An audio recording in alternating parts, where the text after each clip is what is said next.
আসসালামু আলাইকুম। আমি যেরকমভাবে 3D থাম্বনেল তৈরি করেছি, আপনারাও কিন্তু আজকে 3D থাম্বনেল তৈরি করতে পারবেন মাত্র একটা ছোট্ট অ্যাপ্লিকেশনের মাধ্যমে। তাহলে বন্ধুরা চলুন কিভাবে এরকম থাম্বনেল তৈরি করা যায় যে দেখিয়ে দেওয়া যাক। প্রথমত আপনাকে এরকম থাম্বনেল তৈরি করার জন্য একটা অ্যাপ্লিকেশনের প্রয়োজন হবে। অ্যাপ্লিকেশনটা ডাউনলোড করার জন্য আপনারা আপনাদের প্লে স্টোর অ্যাপ্লিকেশনটিকে ওপেন করবেন। আমি আমার প্লে স্টোর অ্যাপ্লিকেশনটিকে ওপেন করলাম।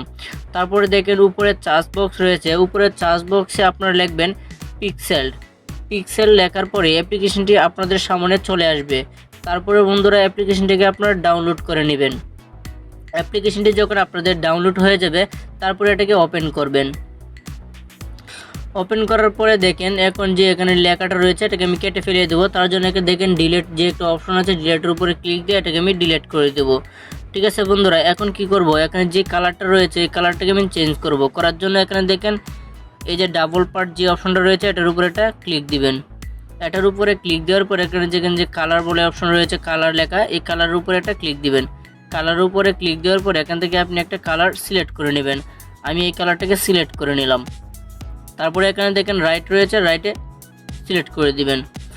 এখন আপনারা এই কালারটা আমি যেভাবে থাম্বনেলটা তৈরি করেছি 3D, আপনারা যদি এরকমভাবে তৈরি করতে চান এখন আপনাকে কি করতে হবে, এখানে দেখেন যে এই এখানে দেখেন যে ডাবল পার্ট রয়েছে, এই ডাবল পার্টের উপরে স্ক্রিপ্টে ক্লিক দিবেন। এখানে আমি ক্লিক দিলাম। ক্লিক দেওয়ার পরে দেখেন এখানে কিন্তু একটা কালার একটা ব্যাকগ্রাউন্ড চলে এসেছে। এখন এটারে কি করবেন, আপনারা এখান থেকে রাইট চিহ্ন করে দিবেন।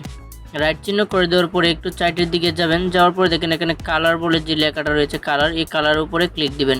কালার উপরে ক্লিক দেওয়ার পরে এটা লাল হয়ে যাবে। আপনারা এখানে আপনাদের যে পিছনের ব্যাকগ্রাউন্ডটা রয়েছে এই ব্যাকগ্রাউন্ডের কালারটা সিলেক্ট করে নেবেন।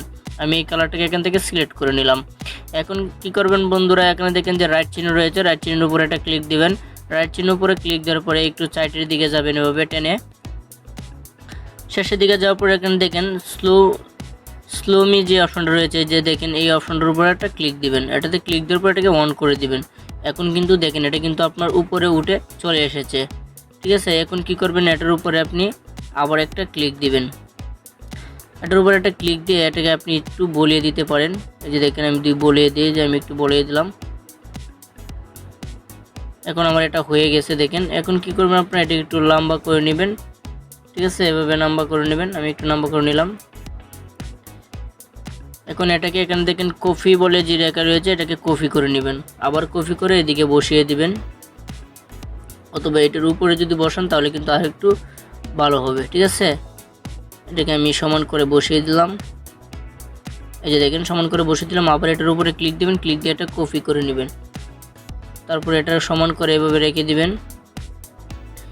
ঠিক আছে, এখন আমি এটার উপরে আরেকটা ক্লিক দিলাম, তারপর আরেকটা কপি করে এটার উপরে বসিয়ে দিলাম। এভাবে আপনি যে নামগুলো রাখতে চান ওইটা এখান থেকে সিলেক্ট করে নেবেন। আমি এখান থেকে আবার কপি করলাম।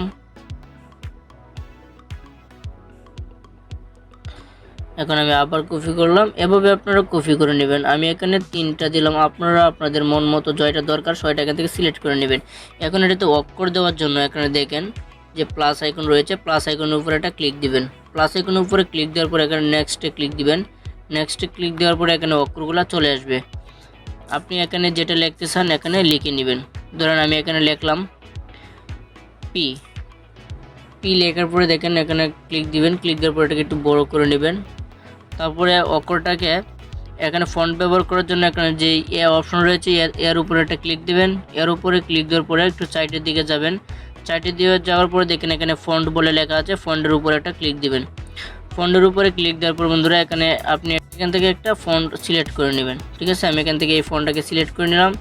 তারপর এখন দেখেন এটাকে আমি এখানে বসিয়ে দিলাম। ঠিক আছে, এই যে দেখেন এটাকে আমি বসিয়ে দিলাম এখানে। এখন কি করব, এটার কালারটাকেও চেঞ্জ করে ফেলবো। তার জন্য এখানে দেখেন আমি সাইডের দিকে যাব, যাওয়ার পরে দেখে কালার লেখা আছে, ওই কালারের উপরে একটা ক্লিক দিব। কালারের উপরে ক্লিক দেওয়ার পরে আমাদের পিছনের যে ব্যাকগ্রাউন্ডটা যে কালারটা রয়েছে ওই কালারটা আমি এখানে সিলেক্ট করব। তার জন্য আমি এটার উপরে ক্লিক দিলাম। এখন কিন্তু এটা আমাদের লেখাটা অক্ষরটা দেখা যাইতেছে না। এখানে রাইট চিহ্ন দিবেন, রাইট চিহ্ন দিয়ে বাইর হয়ে যাবেন। তারপরে একটু আবার সাইডের দিকে যাবেন।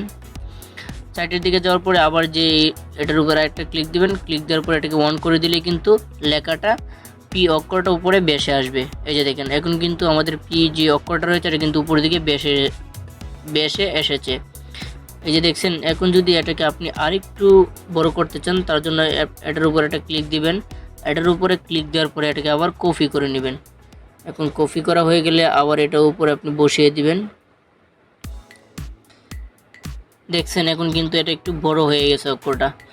এখন আপনি কি করবেন, আরেকটা লেখার জন্য এটার উপরে ক্লিক দিবেন। ক্লিক দিয়ে এটাকে কপি করে নেবেন। তারপরে এটার উপরে ডাবল ক্লিক দিবেন। ডাবল ক্লিক দেওয়ার পরে এখানে আপনি আরেকটা অক্ষর সিলেক্ট করে দিবেন। যেমন ধরেন আমি আরেকটা অক্ষর সিলেক্ট করে দিলাম, এখানে লিখলাম বি।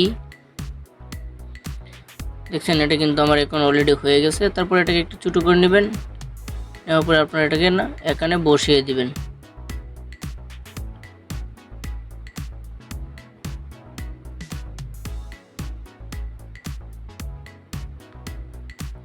দেখছেন আমি এখানে এটাকে বসিয়ে দিলাম। আপনারাও এটাকে সুন্দর করে এখানে বসিয়ে দিবেন, আপনারা যেরকম থাম্বনেলটা তৈরি করতে চাইতেছেন। অক্ষরটা বসানো হয়ে গেলে এখন আমি আরেকটা অক্ষর নেব। তার জন্য এটার উপরে চাপ দিবেন। চাপ দেওয়ার পরে আবার এখানে কপির অপশন দিয়ে এটাকে কপি করে নেবেন। এখন এটার উপরে আপনি আবার বসিয়ে দিবেন। এটার উপর আরেকটা ক্লিক দিয়ে কপি করার পরে এখানে আরেকটা অক্ষর দিবেন। তার জন্য এটার উপর আরেকটা ক্লিক দিয়ে একটা অক্ষর সিলেক্ট করবেন। আমি এখানে আরেকটা অক্ষর সিলেক্ট করলাম ইউ। তারপরে এখানে ওয়াকের উপরে ক্লিক দিবেন।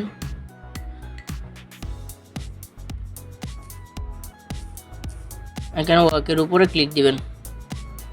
ওয়াকের উপরে ক্লিক দেওয়ার পরে এটাকে টেনে আপনি এই সাইডটাতে বসিয়ে দিবেন। আমি এখানে এই যে দেখেন এখানে বসিয়ে দিলাম। এখন এখানে কপি করে আরেকটা ইউ নিয়ে নেবেন। আমি এখানে কপি করলাম। কপি করার ফলে আমার আরেকটা ইউ চলে আসলো। এখন আমি এটা সমান মতো বসিয়ে দিলাম। এখন দেখেন আমার কিন্তু এটা তৈরি করা হয়ে গেছে। এখন যদি আপনারা এই সাইটে আবার একটা নাম দিতে চান তাহলে আমি আরেকটা নাম দিতেছি। আমার চ্যানেলের নামটা আমি দিই। ক্লিক দেওয়ার পরে এখানে আমার চ্যানেলের নামটা আমি লিখলাম। ঠিক আছে, লেখার পরে এটাকে আপনি বড় করে নেবেন, যতটুকু দরকার ততটুকু বড় করে নেবেন। ঠিক আছে, আমি এটাকে বড় করে নিলাম। এখন এটাতে ফন্টটা ব্যবহার করার জন্য আমি ফন্টটাকে আমি চেঞ্জ করব। তার জন্য এখানে ফন্ট লেখা রয়েছে, ফন্টের উপরে একটা ক্লিক দিবেন। ফন্টের উপরে ক্লিক দেওয়ার পরে আপনি এখান থেকে একটা ফন্ট সিলেক্ট করে নেবেন। ধরেন আমি এই ফন্টটাকে সিলেক্ট করে নিলাম। এখন এটাতে কালার দিবেন। কালার দেওয়ার জন্য এখানে দেখেন কালার লেখা রয়েছে, এই কালারের উপর একটা ক্লিক দিবেন। ক্লিক দেওয়ার পরে আপনারা একই কালারটাকে সিলেক্ট করে নেবেন।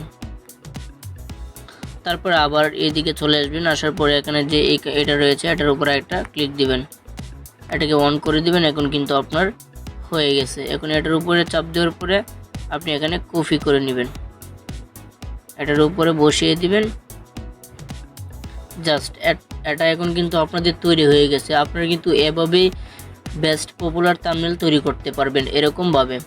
এখন আপনারা এটা ডাউনলোড করার জন্য এখানে দেখেন যে একটা অপশন রয়েছে, এটার উপরে একটা ক্লিক দিবেন। এটার উপরে ক্লিক দেওয়ার পরে সেভ অ্যাজ ইমোজি এটার উপরে একটা ক্লিক দিবেন। এটার উপরে ক্লিক দেওয়ার পরে এখানে দেখেন সেভ অপশন রয়েছে, এখানে ক্লিক দিলে কিন্তু এটা ডাউনলোড হয়ে যাবে। দেখেন আমি এখানে ক্লিক দিলাম, এটা কিন্তু আমার এখন ডাউনলোড হয়ে গেছে। তাহলে বন্ধুরা আপনারা এভাবে ডাউনলোড করে নেবেন। ভিডিওটা যদি ভালো লেগে থাকে তাহলে অবশ্যই চ্যানেলটিকে সাবস্ক্রাইব করে বেল আইকনটি ক্লিক দিয়ে রাখবেন। আর যারা অলরেডি এই চ্যানেলটিকে সাবস্ক্রাইব করে রেখেছেন তাদেরকে অসংখ্য ধন্যবাদ।